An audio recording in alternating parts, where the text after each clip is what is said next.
And so we start with the Phantom Thieves being extorted not by not one, but two different evil groups this time. Two. And I just keep thinking, like, you know, Medjed is it's not a bad idea. The idea is that the Phantom Thieves, it's pretty easy for them to take care of an individual person. All they need is a name, and then the location is probably wherever they live or do their business. And then they can just go through a dictionary to find out the third keyword. So having Medjed, you know, a huge group of people that we literally don't know anything about, nobody knows anything about, it's not a bad challenge for the Phantom Thieves. It's just, we're just going to get a super hacker girl that is related to the main character's caretaker to do our dirty work. I mean, it's a little bit, as we've talked about before, the recording, and we do exist outside these recordings, just so you know. Unlike all the other characters when they're not being seen by the Phantom Thieves. Yeah. But like it's really convenient that he has his daughter, and that we never have talked about until like last episode, I think. And she's suddenly like the central character that we need to know all about. It's like a microcosm for how this game is bad at introducing characters. It's like, okay, so there's one person who we never talk about, but is like right there, like not even a few blocks from where we are, and she's now going to be like a central character. And not because, oh, she's got this devious plot and, oh, suddenly everything's becoming revealed. It's like, well, somebody's told us to, you know. Well, you can sum up so much of what happens in Persona 5 as somebody told us to do this. Yeah, exactly. I was thinking about that, where it's like, this whole thing, I mean, first off, again, the Phantom Thieves have not done anything to deserve attention from an international hacktivist group. Yeah. Like, straight up. Aside from being like, you know, hey, they have these super weird powers that seem to be border on, if are not actually supernatural. It's like, we said this several times before, a gym teacher, a local mafia boss, and a traditional artist. And now they're being targeted by Anonymous. In the same way that they allegedly target people, except they don't. Well, see, it sounds like the Medjed group is actually pretty evil. Like, they actually cause these psychotic breakdowns in people, and the only reason the Phantom Thieves are even in their crosshairs is because they're like a potential rival, right?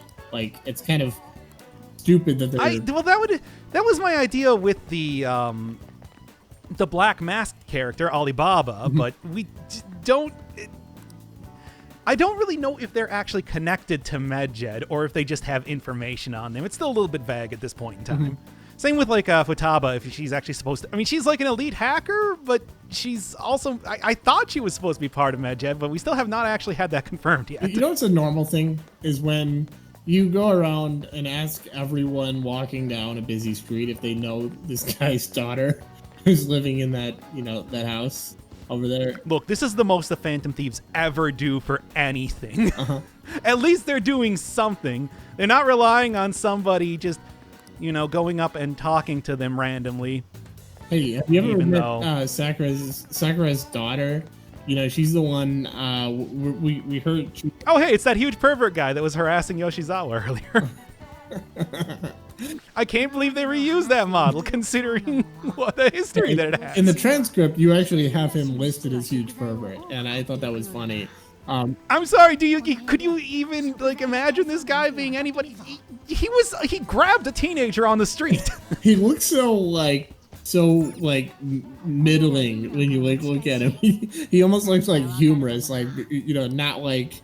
He doesn't look like he would be a pervert, but he doesn't not look like he'd be a pervert. He just like... He looks notable enough that I definitely remembered that scene. It looks like a man from a woodcut 200 years ago who was like, even then, in the woodcut, harassing a young girl. Like, somebody carved that into a piece of wood.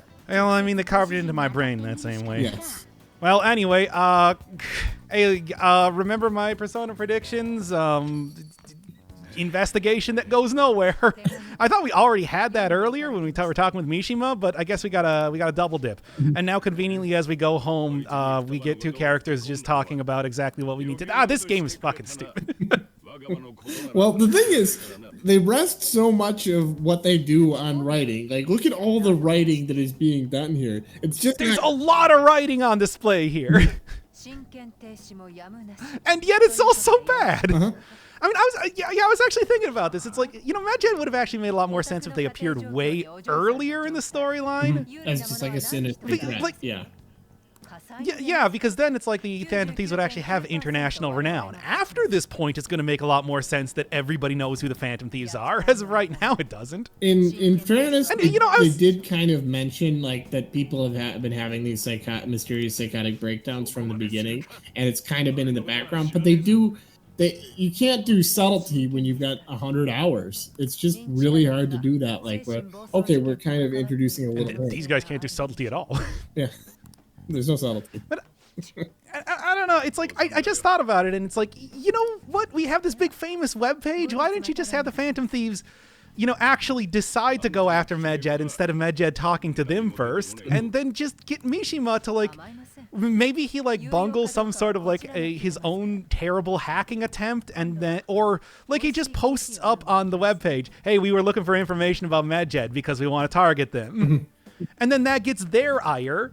It's like, even if they're not a very large organization, they could just use that as a scapegoat to try and attack Japan.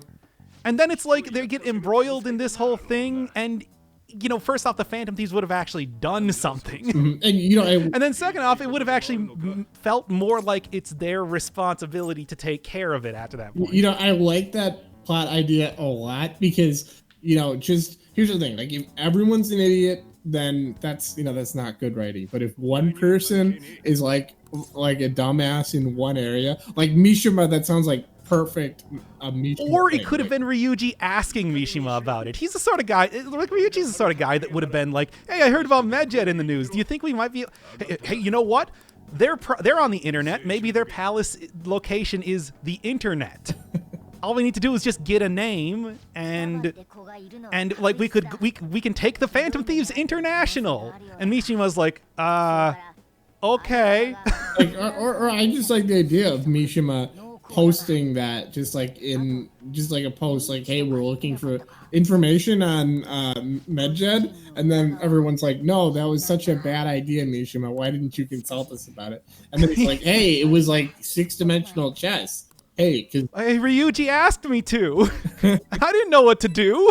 I don't know. I think a lot of directions you can go with that, though. Then it's like, you get international attention, and they're just using the Phantom Thieves as a scapegoat because they're not actually famous yet. Yeah. And then after this, it would make a lot more sense for them to become way more famous. It's like, hell, you could even have, I mean, that's another thing with, like, Futaba, rather than having her be, like, intricately connected to the main character's life without even knowing or even being set up before. Yeah. It's like you could have, maybe she could contact you through the website. We have this whole website thing set up and we're never using it. Why?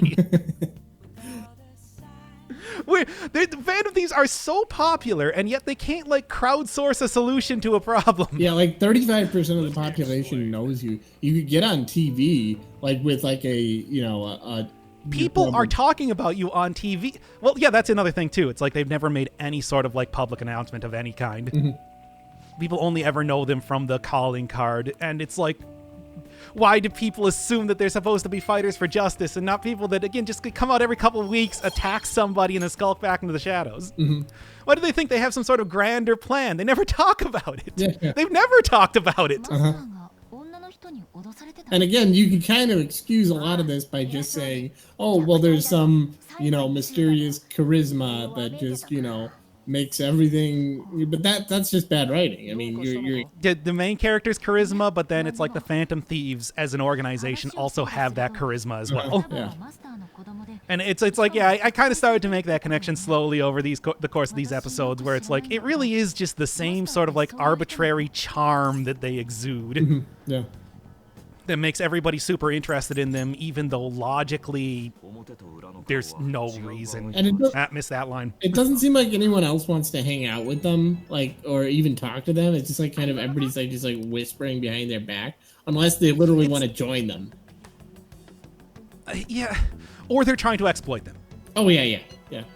That's, I mean, every single arc they got, except for maybe the Madarame one. It's either that the Phantom Thieves are doing something because they're being forced to by somebody else, some of them for their own self-interests, or because it's convenient, like with Madarame. Yeah, some of them want to be used by you. Yeah. Some, yes, Etc. some of them want to use you, some of them want to be used by you. There you go.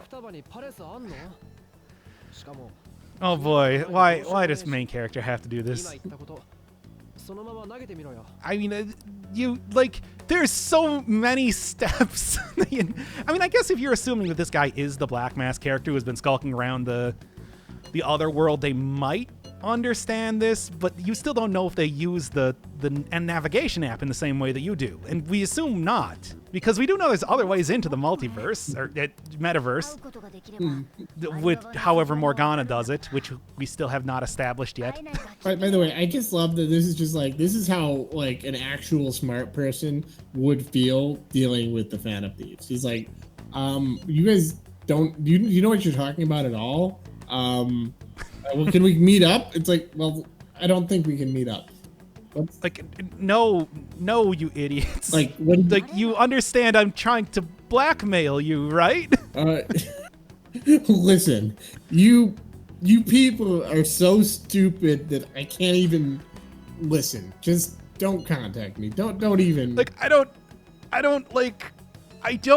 how do you, like, do you not understand the situation? This is pointless. Why am I even bother?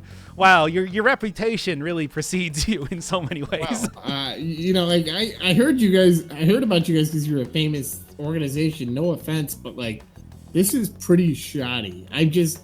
I can't work with you guys. I'm sorry. I tried to blackmail you and it didn't work. Okay.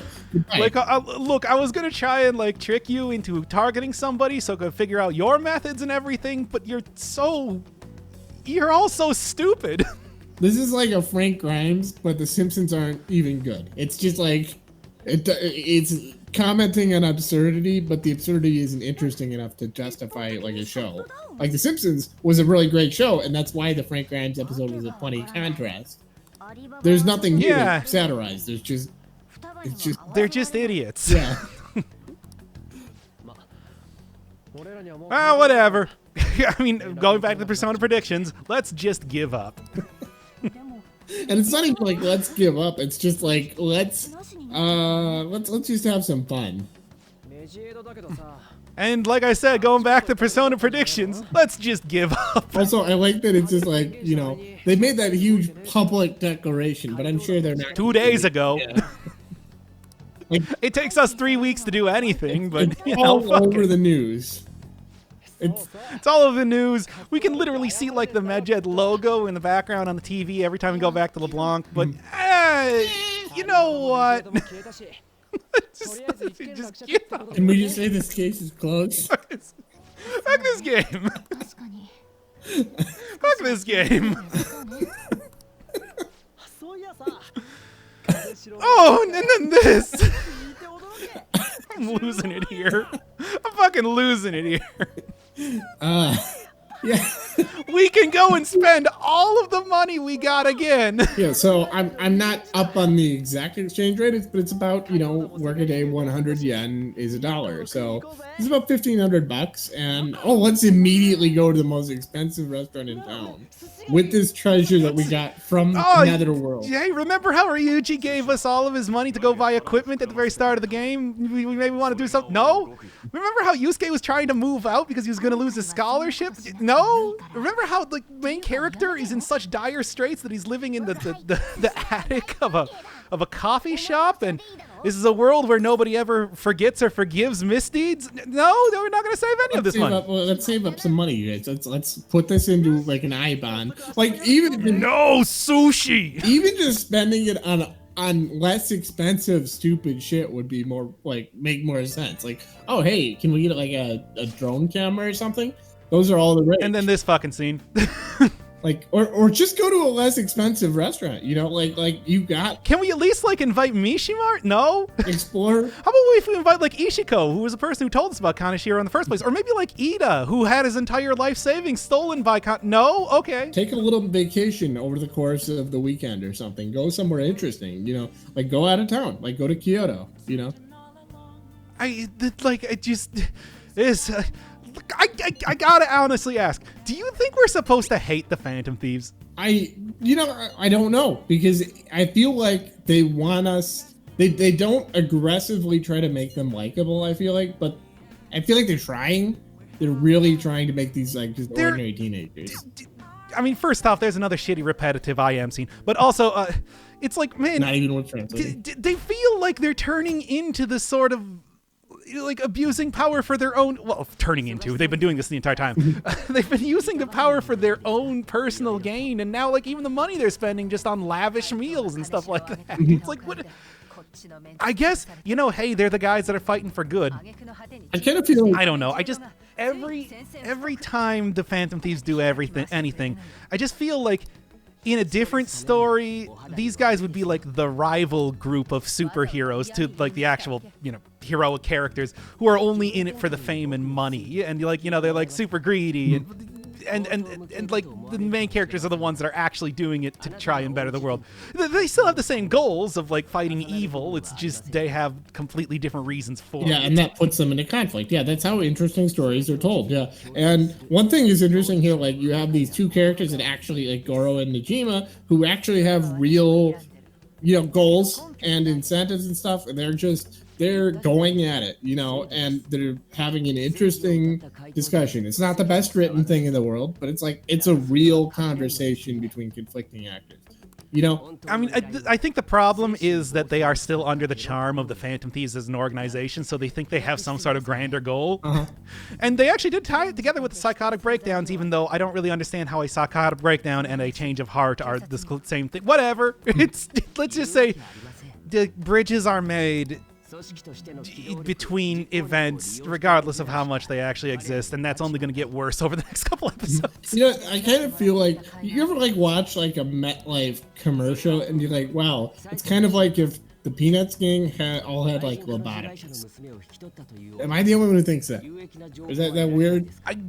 That's so highly specific. I don't know. Okay, fair enough. I'll back off from that. No, explain it more. We still got like 20 minutes left in the episode. Jesus, how? We do. Okay, well, so what I mean is, Yeah, we know you'd use any means necessary. Shut up, Sai. You're the worst. Also, Goro, you're also the worst, but you're at least the worst in an amusing way. They're both kind of amusing. It's just like, again, like they actually have goals, and it's weird to see the actual characters having an actual conversation as if this was an actual game that the writers cared about writing, instead of just a tired branding exercise. Oh, which brings me back to the Peanuts thing. Okay, so I mean, yeah, Charlie Brown, that strip Peanuts, it's an iconic, bit of Americana from the 1950s, through like the 80s. I don't know exactly when Charles Schultz stopped like writing the strips regularly and stuff, but I thought it was like 90s or yeah, something. 30, 40, 50 years, and just high quality, like iconic entertainment. But then you get these like MetLife commercials, and I mean, there's nothing wrong with them, but they're just like inoffensive, like pablum. Like, okay, Charlie Brown is just like walking, like they're not even having like cute conflicts, like, oh yeah, Snoopy is sitting up there and Charlie Brown doesn't know where he is. No, it's just like they're just like walking around. It's just like floats, you know what I mean, in three-dimensional. Oh my god, I need to go back. Okay, I want to take y'all on a trip all the way back to the Witness playthrough. Remember when we were going through the Swamplands and I was talking about how much I hated the Flintstones? Oh yeah.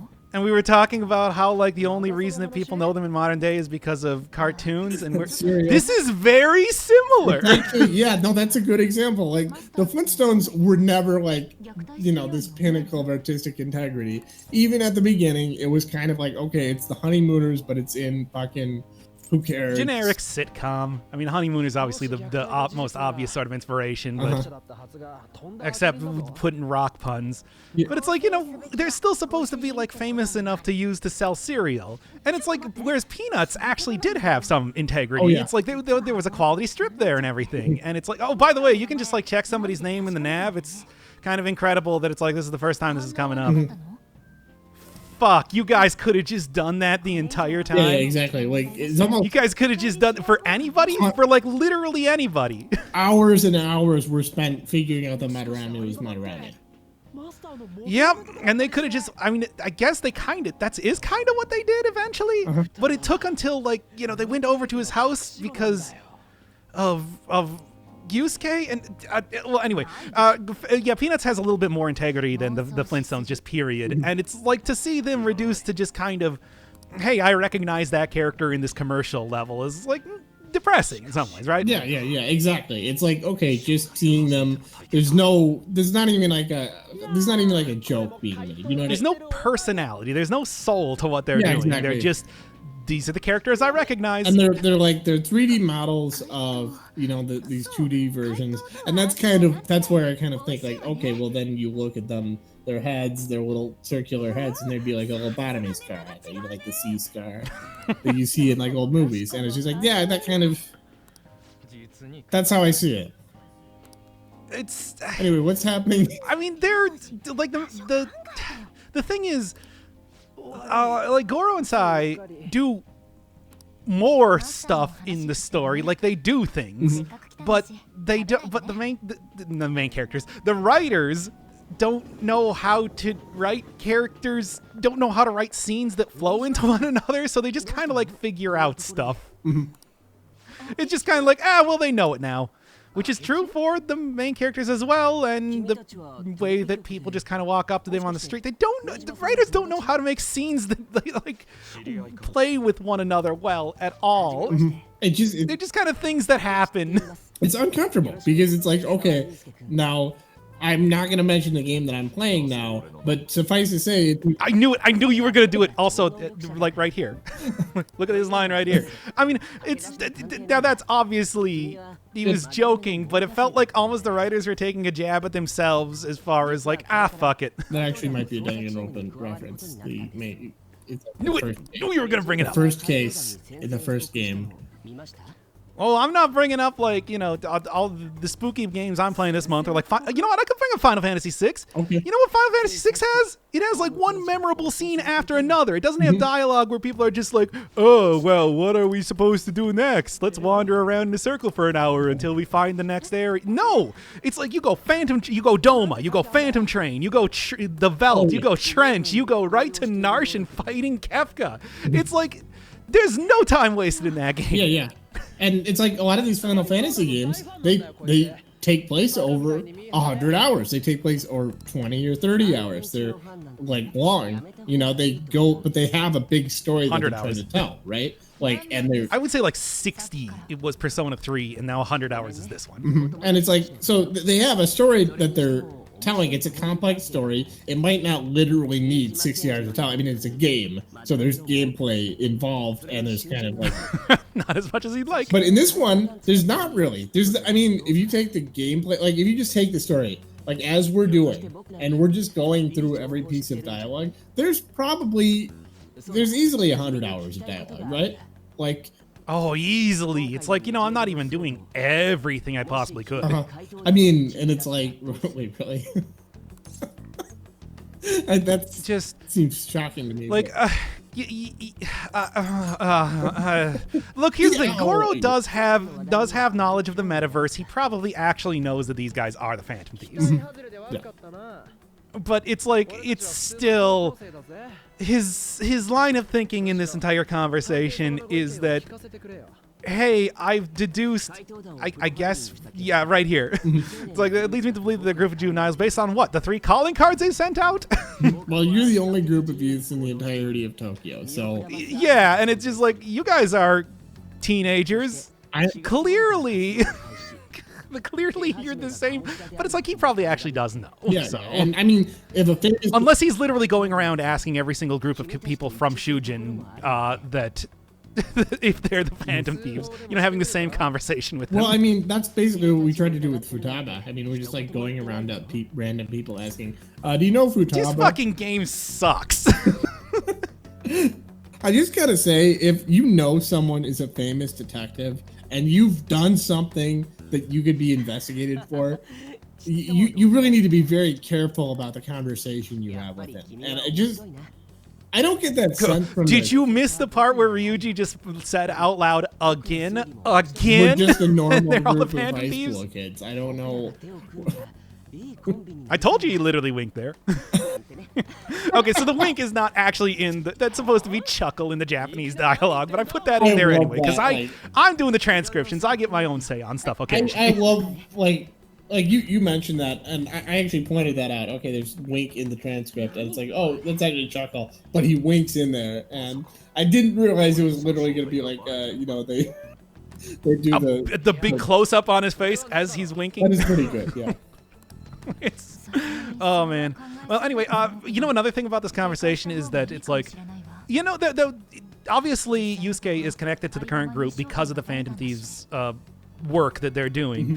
But the first time they met was just because he randomly tried to reach out to Anne to be a model, and also literally reach out for Anne to be a model for him. It was entirely disconnected from the Phantom Thieves period. Yeah. It's like there's a good chance that they could have possibly became friends. Well, I mean, it's shocking that they are friends right now, but that's going on with the fact that nobody cares that everybody's constantly harassing and sexually harassing Anne. But it's like they could have easily just become friends entirely separate from being the Phantom Thieves in the first place. It's like Goro's idea is right, but they first met not even related because this game is stupid and things just kind of happen and they don't know how to make them flow in. They don't know how to make events connect to each other in a logical way. Yeah. We are magnanimous. We will give the Phantom Thieves one final opportunity to repent. It's just... It's a good thing you guys gave up on this. Like, why are you even bothering going for them in the first place? But then you also just gave up on it, but now you're being blackmailed once again. Hey, you notice how, like, as soon as we got rid of one, like, blackmail thing, it's like they decide to step up the other blackmail gang because they don't know how to write a story. I mean, Persona 5's momentum has indigestion. Characters can't do anything unless they're being blackmailed, unless they have a personal vested interest, because they're all selfish fucking pricks. We're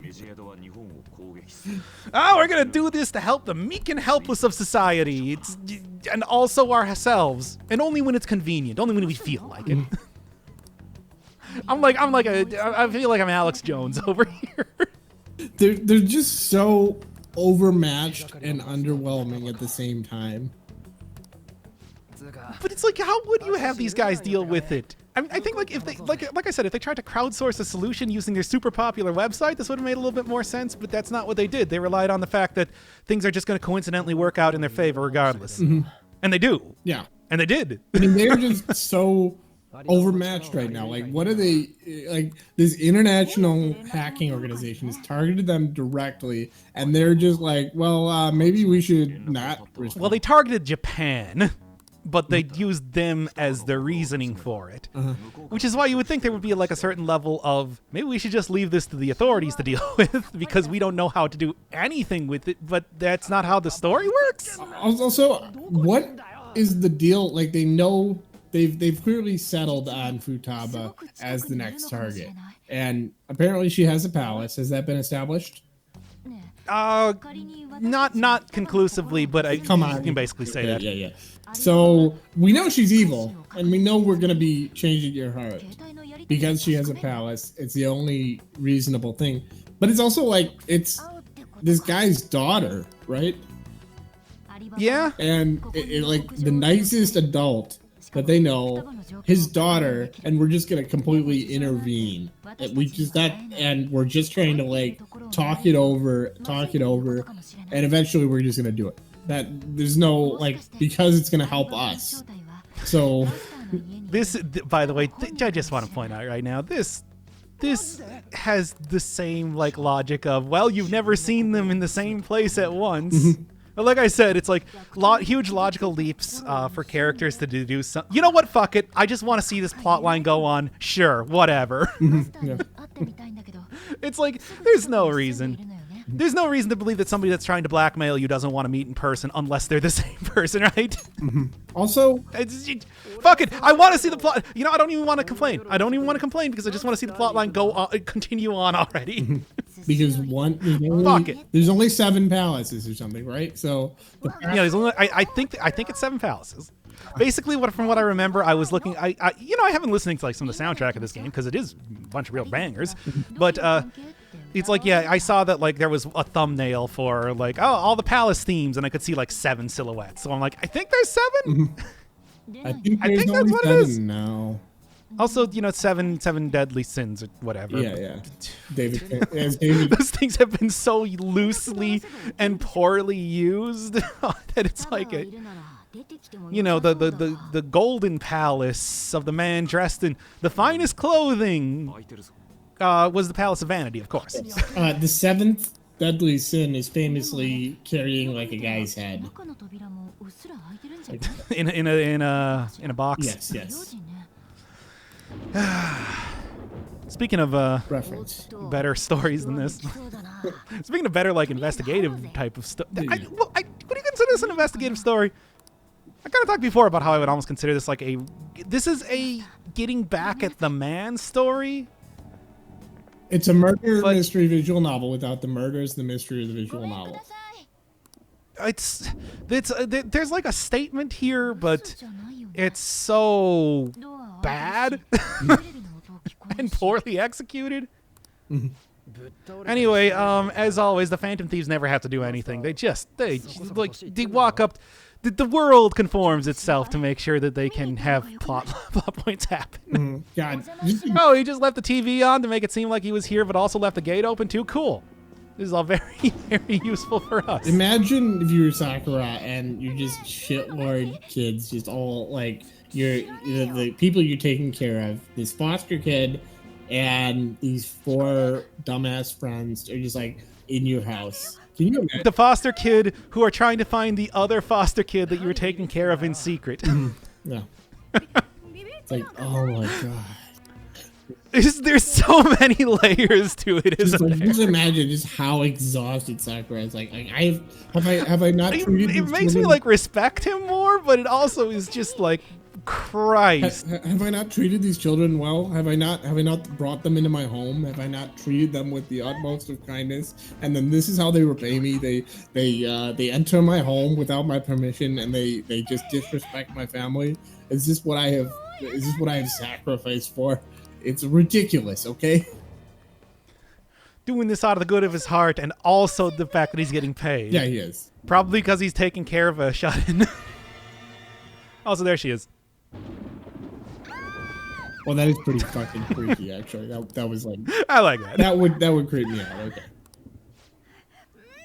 It's like, I like that. I can see why people really like Makoto as character and like want to ship her with the main character and everything after like this scene especially. Yeah. No, like actually not a bad scene, but still, it's like the events that brought us here are so fucking dumb. Also, good job with the whole like, hey, we should all go as a group instead of just me and Makoto. Dumbasses. I feel so bad for Sakura. He's trying so hard. He's trying so hard, and he's got to deal with this bullshit. Imagine what would happen if he actually found out that like the main character was a Phantom Thief. Like, he would probably just like keel over right there. We didn't mean to intrude. So many things in I just wanted to be a good dad, and so many things in my life have gone so wrong.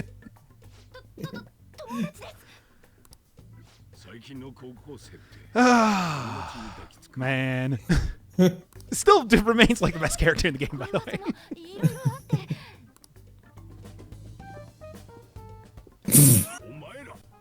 Oh no, please tell me you're not gonna beat me just up. Like that walk across like the frame, just from a cinematography, it's like, okay, we're just gonna break the frame, just awkwardly interrupt with our bright colored shirts and our dumbass. and it looks like they're about to like gang up and start just beating the shit out of him. That's what that looks like when you have characters just walk into frame like that. That's the okay, it's time to rumble pose. It's time to break this old man's legs. Listen, old man, who do you think you are? Going home for the night. Trying to come into your house. This is my home. I live here. Look, Oh yeah. Also, like the convenient conversation with Nijima's sister earlier and whatever. also, I just like Well, I hope you're ready for some big time exposition. a little more exposition, a little less action. I couldn't even like record this in 2 sittings. It had to be like an hour-long video because they gave me no stop here. So yeah, strap yourself. You shouldn't have. That is true, but like, strap yourself in, cause next time's gonna be a doozy. But as if this one wasn't.